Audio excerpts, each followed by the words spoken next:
If you're a fan of Guts and Blackpowder like I am, then you've probably noticed that infection hasn't done shit. Well, with the infection update, that's what I'm calling it, things just got a whole lot more intense, and honestly, more interesting. This update adds new debuffs, new chaplain tools, a terrifying new zombie type, and some changes that are going to make the game feel more brutal than ever. So buckle up, because we're going to break down everything this update brings to the table, and how it'll change the way you play.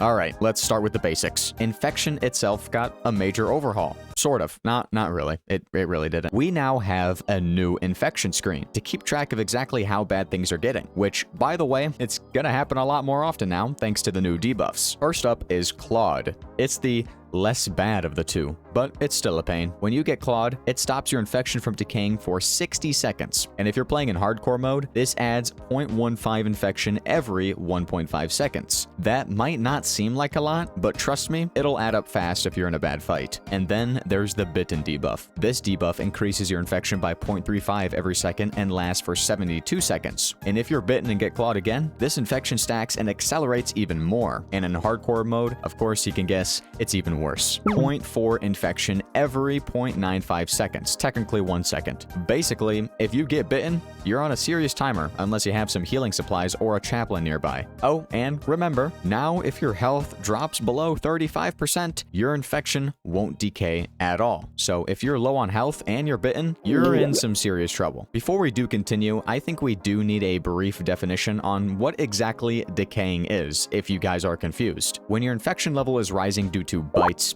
clawing, or debuffs like clawed and bitten, you need a way for your infection to drop back down. This is where decay comes in. So essentially, we have a decay rate. This is the infection that decreases at a set rate over time when you're not actively infected. For example, like in the update notes and what we're going to get into, the decay rate is -0.3 every 3 seconds. And some of the factors here that can affect that decay is like your health level. If your health drops below 35% like what we just described, your infection decay will stop entirely. This means that if you're on low health, your infection won't decrease until you heal back up. And the same thing can be said for debuffs or in hardcore mode.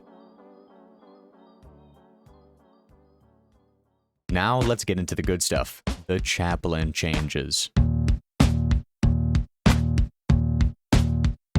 If you like playing support or just enjoy being the squad's holy warrior, this update is like Christmas for you. The blessing tool got some tweaks, and not to the tool itself, but to how it interacts with the new infection system. When you use blessing on someone who's bitten or clawed, it does two important things. It'll half the infection timer for bites and clawing, and it'll also stop the infection from increasing while the buff is active. So if you bless someone who's bitten, their infection timer basically pauses until the buff runs out. It's an incredibly clutch way to buy some time and keep your team alive.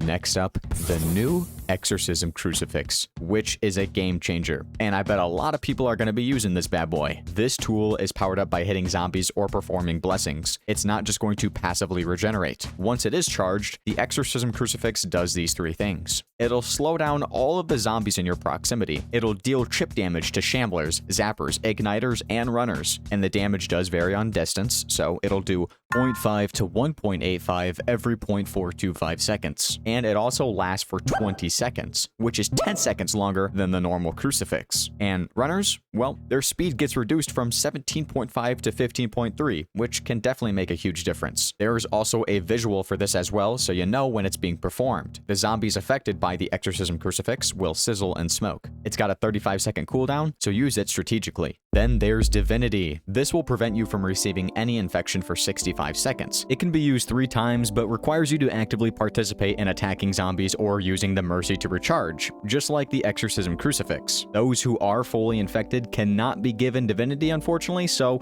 let them die. And let's not forget about Mercy. This is a lifesaver when a teammate is about to turn. Performing Mercy does these 3 things. It'll stun the zombies around you, it'll make zombies ignore you for a few seconds, and it'll give you a buff called Total Divinity for 2 to 3 seconds, which will refill your teaching and your crucifix meters.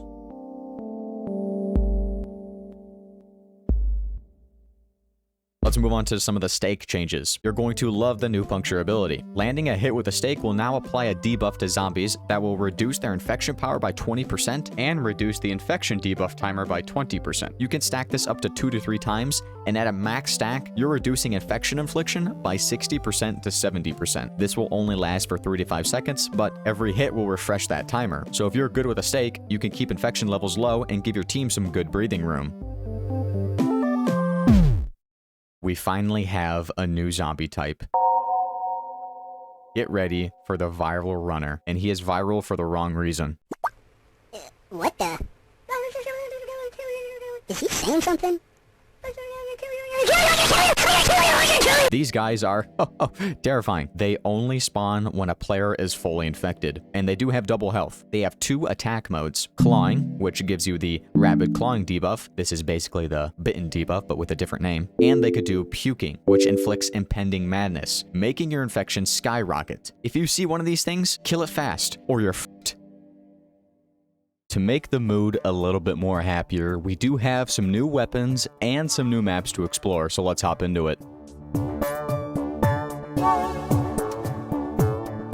We have a tar bottle. This is a new throwable that sets zombies on fire for 20 damage. You get 3 of them per life, and in endless mode, they regenerate after 3 to 5 waves. This is basically like a Molotov. If you throw it at them, it'll set them afire. And yes, you can set yourself on fire, so don't even think about it. Next, let's talk about the new firearm added to Guts and Blackpowder called the air rifle. Unlike the Blackpowder weapons in the game, the air rifle uses compressed air to fire its shots. Every time you do fire, the air pressure will drop. That means with each shot, your muzzle velocity will decrease. So see this as a negative when using the weapon. If you let the pressure get too low, then your shots are going to lose power and accuracy. To keep it effective, you'll need to manage 2 things: your ammo and your air pressure. Reloading the ammo is straightforward, but to keep your shots powerful, you'll also need to perform a secondary reload to refill the air pressure. That means you've got to balance your timing carefully. Refill the air when you can, or risk your rifle turning into a glorified pea shooter. And then the kill you guy shows up and kills me. It takes 31 shots to completely use up the air supply, requiring a reload for the air canister. You only have a limit of 1, so use it carefully. After your air supply runs out, the rifle basically becomes useless. However, you can buy air canister consumables in Bubble Shop. This doesn't mean you get to carry more than 1, as they do have a limit, but it will allow you to have that extra reload if you were to use the air rifle again. Each one is 100 francs. The air rifle does 65 damage, has a reload time of 13.4 seconds, shoots 1 pellet with 1 penetration, and has a max distance of 300. Of course, all of these stats will be affected because everything will start to drop off dramatically after half of the air is being used. So these are the stats at max, but everything will start to trickle down the more you use the air rifle.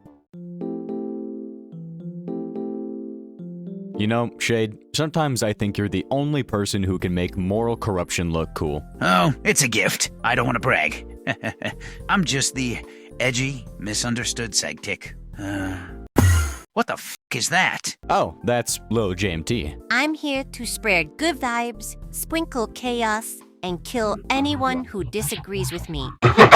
Did you clone yourself to spite me or something? You're bald and ugly. I'm gonna put your ass through the paper shredder, you little Shade, calm down. It's just a mini-me mascot. Also bringing festive cheer for Christmas joy. So I'm being replaced by... that? Not replaced, just upgraded. Look at him. He is adorable.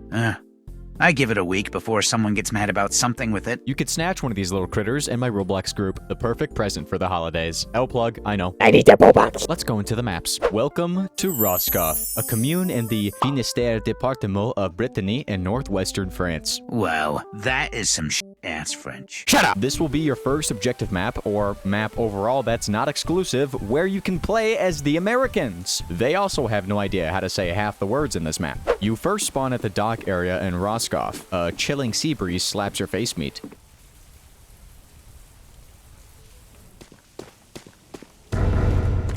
Your pathway is blocked by a barricaded door, and the only way to get through is by using an anchor. Yeah, this big-ass anchor, formerly known as Mr. Krabs' house. Teamwork and some muscle power is required here, as you can have 4 people heave this and release it to break down the door. A total of 4 smashes is needed to go through. And don't forget to watch your backs. The horror doesn't take tea breaks.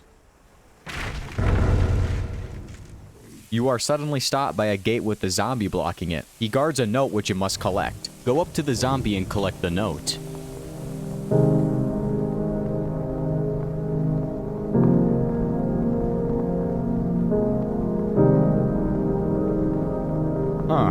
He looks oddly familiar. Par ici. Parfait. Nous avons reçu l'ordre de partir et d'évacuer les derniers Parisiens d'ici. Défendez le pont jusqu'aux sonneries des cloches. Quand on aura fini, on pourra vous couvrir en attendant qu'un de nos passeurs vienne vous chercher. Bonne chance!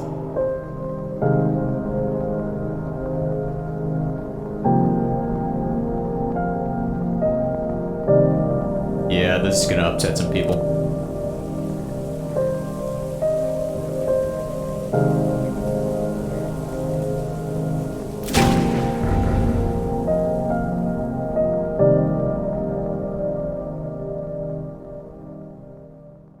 Holy shit. It's Jean or Jean. I don't know. The pronunciation is so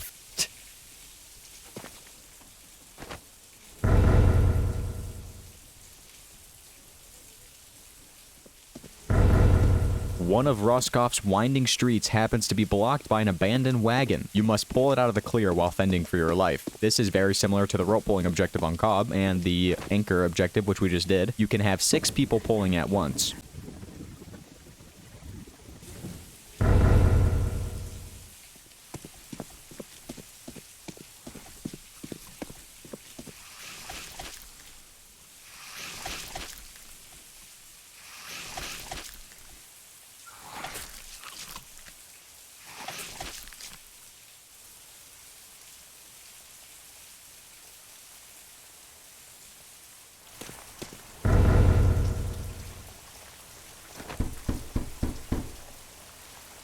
Qui est là? Allez-vous-en! Let us in! There's vampires in the damn streets! Non! Sale porc d'anglais! Dégagez! Anglas? No, American! Si vous ne partez pas, je vous forcerai à partir! Every soul we've encountered is a vampire or a mumbling fool. The voice lines for the Americans are randomized, by the way. Before you can enter the church, a very nice and appreciative gentleman will greet you. Before letting you in, he rings the bell, a loud announcement for the zombies to come to your exact location.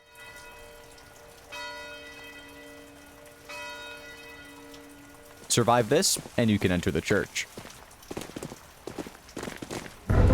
Attends! Écoute-moi! Vous voulez savoir où se trouve le diplomate, n'est-ce pas? Si vous me tuez, vous ne le trouverez jamais. Il est dans une ferme. Traversez les catacombes et vous y arriverez facilement.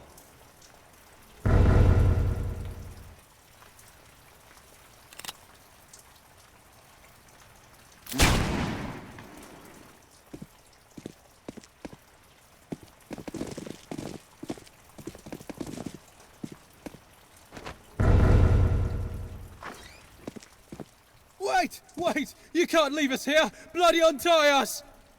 You were pointing your bayonets at our throats months ago. What's stopping us from leaving you here to rot? Listen, you need us. You need us! There's a fleet posted outside the harbor. I'm guessing you got in under the cover of the fog? Uh-huh. Well, listen. If that fog lifts, or just regardless, your luck will run out.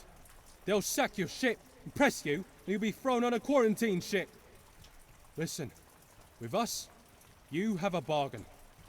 Us for your safe passage. What's stopping you from giving us up? We are both bloody doomed if we don't work together. Just give us a chance, and we'll give you one. Don't forget New Orleans. We're grateful. I still remember the reason.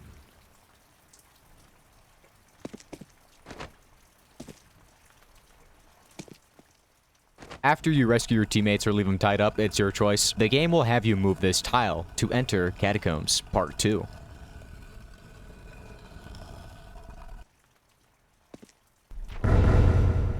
Upon entering the Catacombs Part 2, you will be stopped by a closed gate. To pass through, you must lift said gate by cranking that soldier boy. Crank the wheel. I'm sorry, I'm old. That really wasn't that funny. Once lifted, move your ass.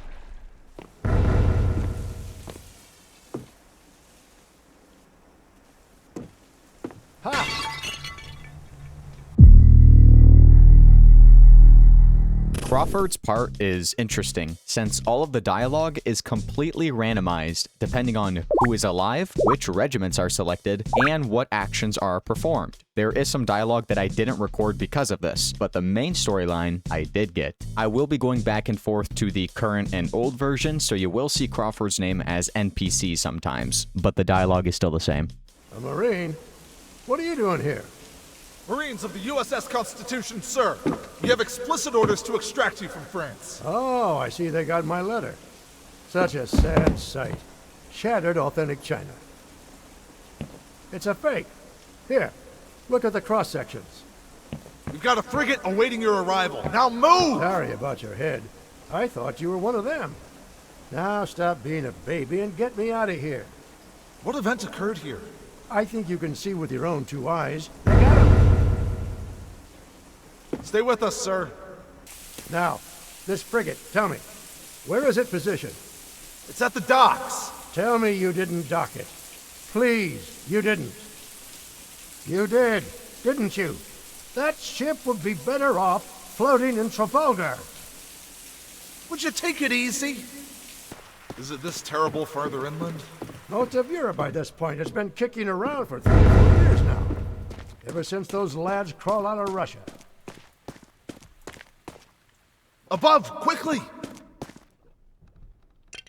A giant wooden barricade is blocking your path. You need to place gunpowder canisters in a hole in front of the barricade to blow it up and continue through. There are 3 spots to find the gunpowder, highlighted in white for you to find. Once it's packed full, ignite the fuse, and expect a big boom. Time to move!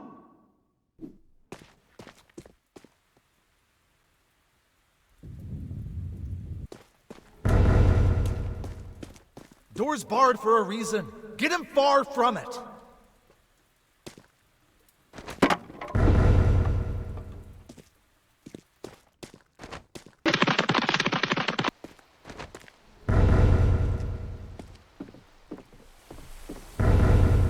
I warned you. After the diplomat is on the ship, the game will have you do a certain amount of tasks to prep the ship for sail. I'll climb the lines, but get her moving. First, you have to cut off the mooring lines, set the main topsail, haul on the sheets, Haul on the sheets!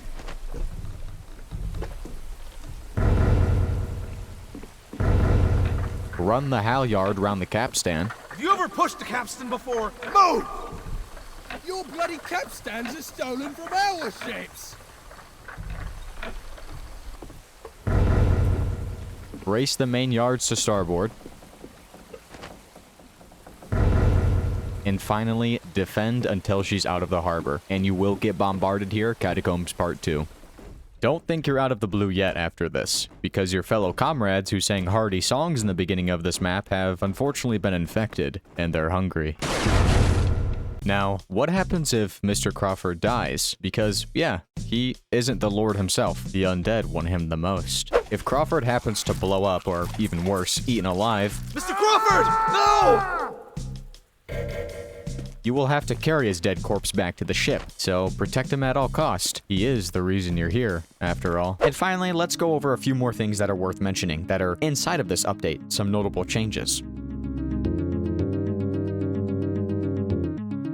The Siege Engineer armor for the Sapper class makes noise now, which I think is pretty cool. You sound really beefy when you're using this armor. The Zapper has a new debuff. They will inflict Gash. This increases your infection rate by 40%, and it does not stack, so don't worry. But it is a huge pain to deal with. You're gonna need a Surgeon's Kit to get rid of it. PvP mode, where do I get started? This was by far the most entertaining thing I have ever done inside of the GMB QA testing. I'm not trying to be rude, okay? Playing with everyone there, just practicing and testing out this PvP mode, it feels like a game itself. It was so much fun, even though they kept destroying me. PvP mode has been completely changed inside of Guts and Blackpowder with this new update. It is a much more upgraded version of the old one, completely revamping everything. That goes for the UI, the voice chat, the weapon balancing, teams, literally everything. It honestly feels like a game itself. We are gonna play the shit out of this on stream. I can't wait to host an official tournament with 242 here, and there will be some Bobucks prizes, so get ready for that. But yeah, just know PvP mode can only be accessible inside of private servers only, but we're gonna play around with it, and it's gonna be fun. We got some festive cosmetics for the winter season, and yes, they're free! Like health insurance. Oh wait, they will be permanent, so you can use these all year round. Logging into the game during the holidays will grant you a candy cane cosmetic and gloves for your character to stay warm during this chilling time. I will say the gloves are f***ing awesome, and they look really cool on multiple regiments. No pun intended.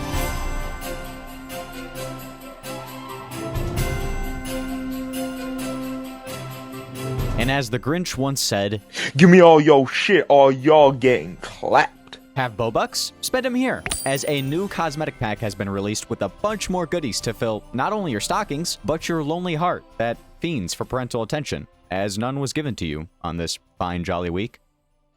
But that's okay, because you have a home here, as long as you pay me rent with interest. Overall, the infection update adds a ton of new depth and challenges to Guts and Blackpowder. Infection management is going to be harder, the chaplain is more powerful, and the new viral runner is going to haunt your dreams. The new Freddy Krueger of GMB. What do you guys think about these changes? Let me know in the comment section down below. But anyways, guys, that's going to be it for me. My name's JMT, and I will see you in the next one. Happy holidays, guys.